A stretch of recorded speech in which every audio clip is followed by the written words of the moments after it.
welcome to the Narrowboat that James built. Hey, well, thanks for joining me. Well, it is so cold outside still. It's bright sunshine, but it's freezing cold. But it's yeah, well nice. Just had to go over to the marina and pick up something that was dropped over there for me yesterday that I ordered.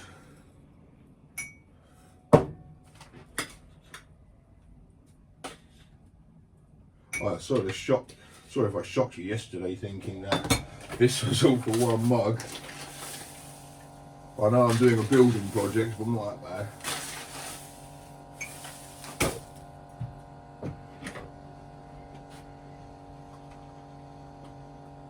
I just find that the proportions kind of work. Took me a bit of time to work it out.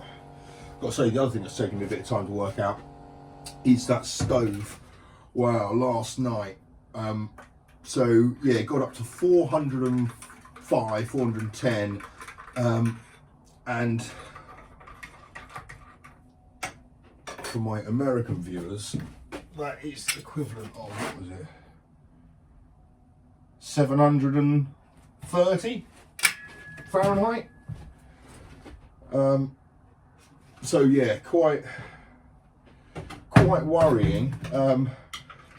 I mean, the trick is just not to panic. Close the vents and stay calm, basically. You can't do anything to cool the fire down, apart from close the vents.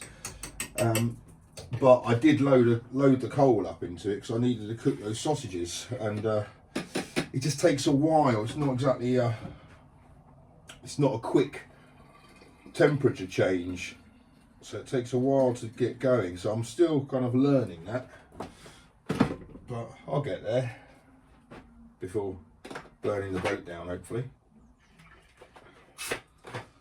So you can see that the whole saw of death is out. I used one yesterday and didn't maim myself, so take that as a good sign.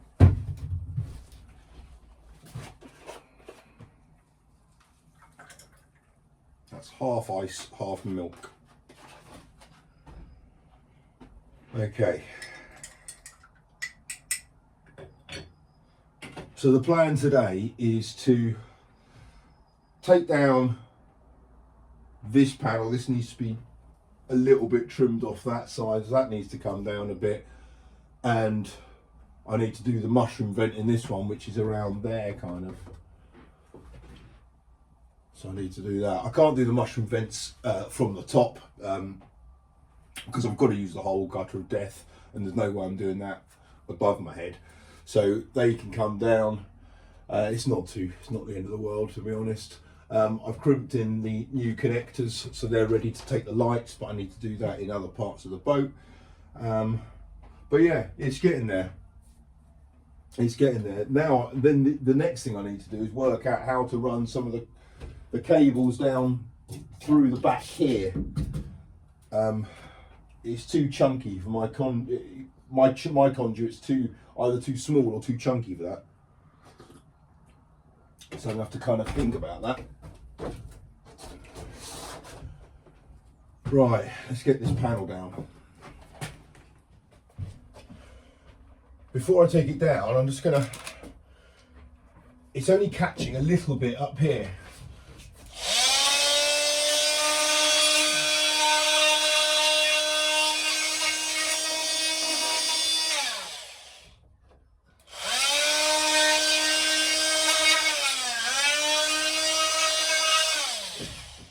That's cleared it.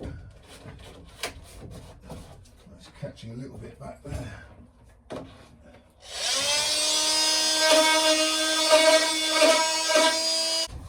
Perfect.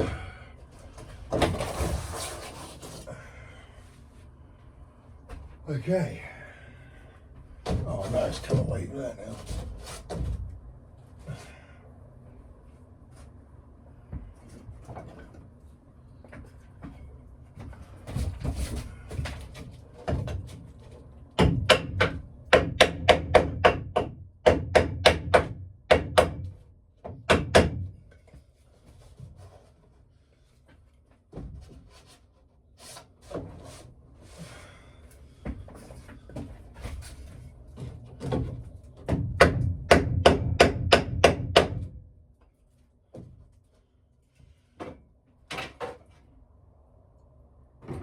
12-volt planet, which is somewhere where I get the electronic gubbins I need for the boat. It's a really good place, except their deliveries use DPD, and I have serious issues with DPD. This one was a day late and went to the wrong place. So there we go. Right, so what have I bought?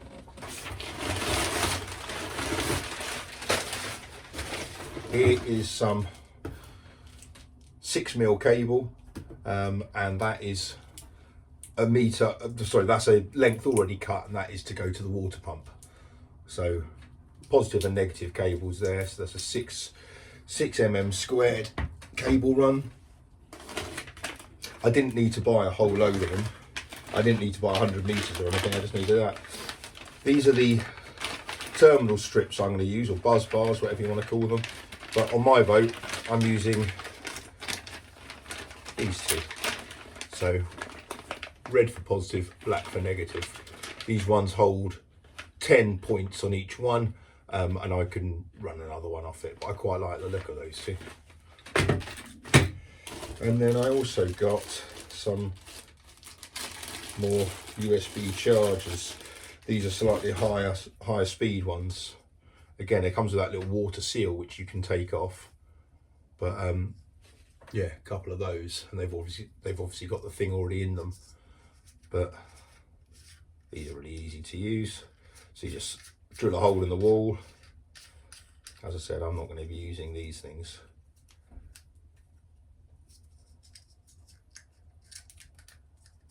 You can do, because it kind of stops dust getting into it, but so you drill a hole in the wall and you either screw that straight through, which is what I will do, or you could put them on beforehand, clamp it in place on the wall, and then put the wall in. So depending on which one it is, I'll do one of those.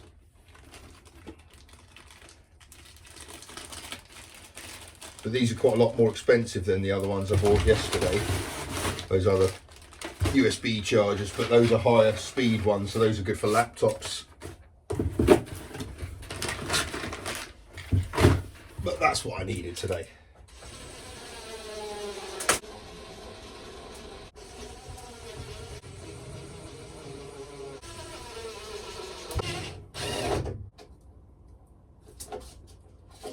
Right, it's a bit tight on that side, so I'll go back with the multi-tool.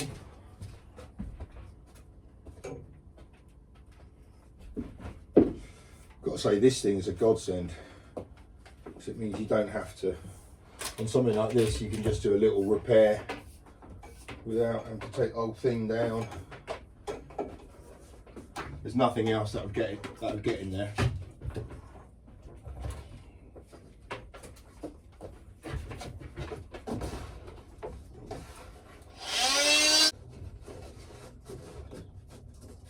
Oh, bloody hell.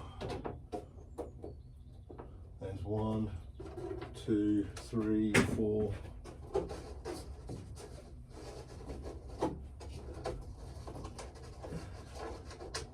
5.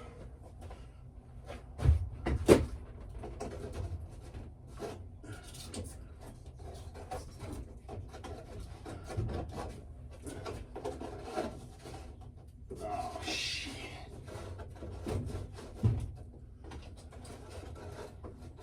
Oh, yes.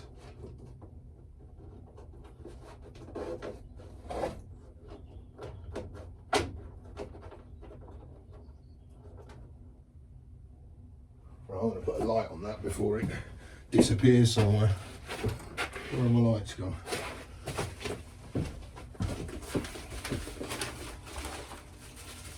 Oh, stay there, stay there.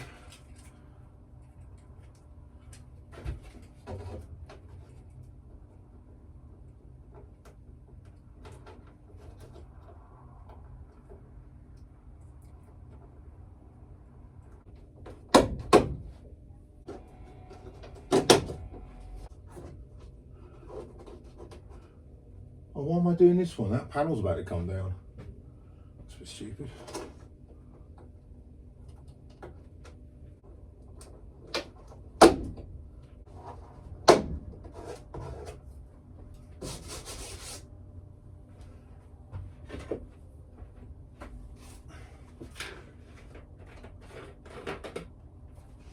Oh, that's good. It's starting to look a bit more like a room. I'm really glad I put one down the end there. Okay, so I'm putting the ceiling panel back up after cutting out the mushroom vent. You may be asking yourself, where's the mushroom vent hole? Well, I'm afraid you're not going to be able to see the hole cutter of death today, because so well I know this boat, there is no bloody mushroom vent in this panel, so I've taken it down for no reason at all, which is rather annoying. Well, that's not technically true. I managed to put an infill bit in there better than I had before, and I excavated some insulation here so those wires sit a bit better. So I did benefit slightly from having the panel down, but and I didn't have to use that bloody hole cutter, so I guess it was a bit of a win.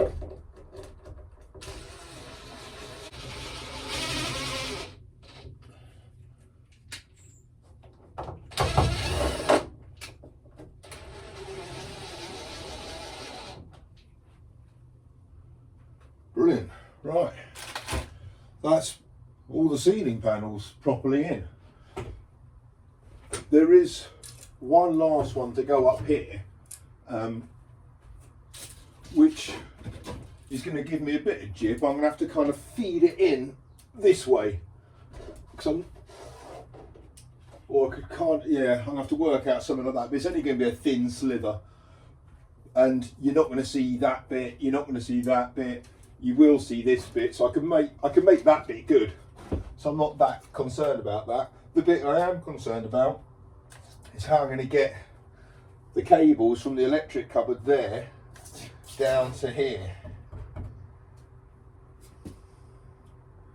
What I'm thinking of doing is placing the electrics here and just running the cables up for the lights. That's the only bit there, and having all of it here.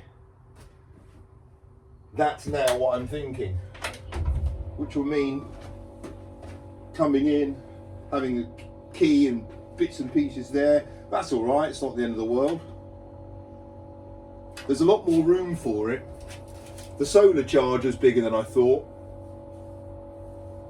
The one I'd seen before was a 130, and I'm getting a 150/75, so it is a bit bigger, and I don't want it to be cramped. I want it to be kind of, I want the electrics to be fairly organised and well laid out, and this is kind of wasted space, and it's ideal because it's kind of fairly thin. So I think that's where it's going to go, in which case I just need some conduit to run up here to feed all the lights and to feed the galley to go down there and to run the conduit down there.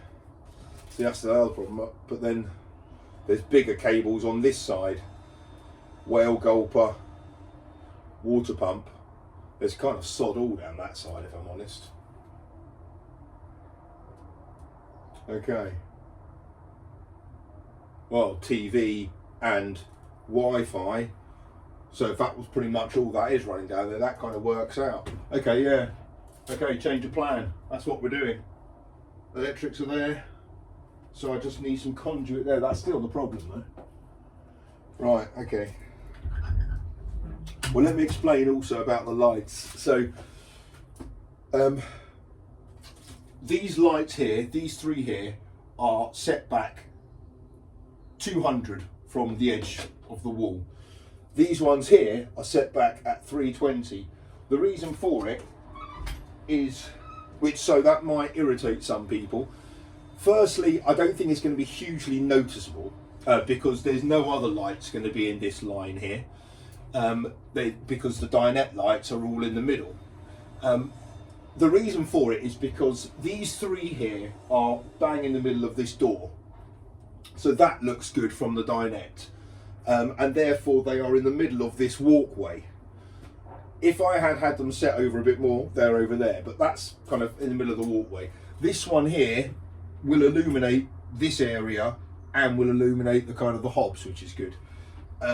This one here will illuminate the sink. I didn't want it in the middle because I wanted kind of a nice equal distance between them. But these ones here, the reason why they're not set back at the same line as those ones is because if they were, they'd be on top of my head, and it would cast all of this into darkness. So that's why I've set them kind of further back, so this will be illuminated. So that's the idea of it. It does look great to have on a narrowboat a whole long line of lights, but it only looks good. I've been in quite a few now where they don't actually, some of them work, but some of them don't work in terms of their positioning. So I'm kind of foregoing the aesthetic of it to make sure that the actual light that comes from it works. So that's why it's kind of a little bit different. If they were all the way kind of in one line all the way through the boat, then some will be in the right place and some won't, and that would annoy me.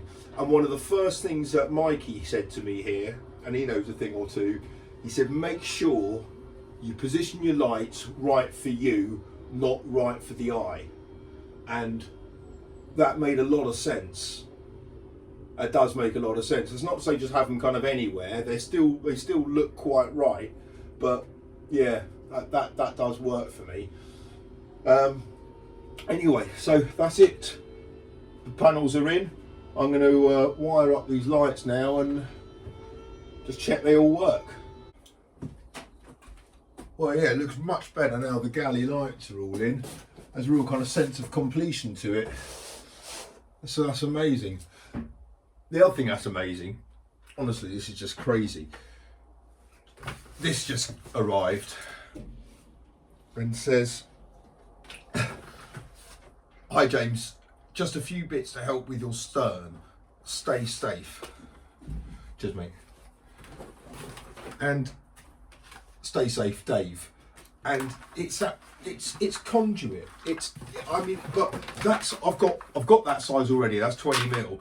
This one's got slits in it, so obviously it's for kind of the chunky cables for the batteries.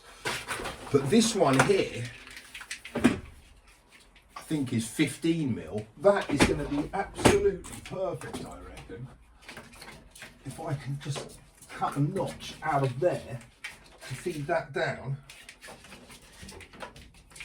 and that can take on that curve. Once it's up to there, it's fine. It's home and dry. It's getting around that curve there, tucking it into there. That's what I want. So, Dave, honestly, that's like a sixth sense, mate. That is amazing. There's some other bits in here as well. Some chunky battery cable. That's always useful. Kind of tape.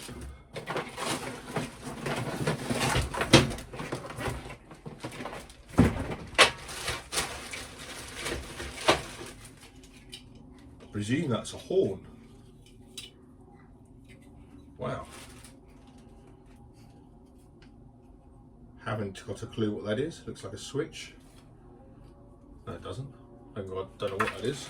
Let's say. Fuse. Another horn. Oh, some battery connectors. Fantastic. They're always really useful. That is brilliant. Dave, thank you so much. This is really handy stuff, mate, to be honest. That is really good. The other thing that's really useful is, Paul, you sent me some bits from your tripod, some extra tripods that you had. And now I've got kind of the top of your one goes onto the big sturdy one, and that's really good. So I've got everything now, tripod wise. It's really good. But mate, that was really useful. So thank you for that. You too, Dave. Mate, that is yeah, that is definitely going to come in handy. But that conduit, I cannot believe that is just so uncanny. But mate, that is brilliant. And a tarpaulin. Michael will be happy with that. Right. Well, that's it.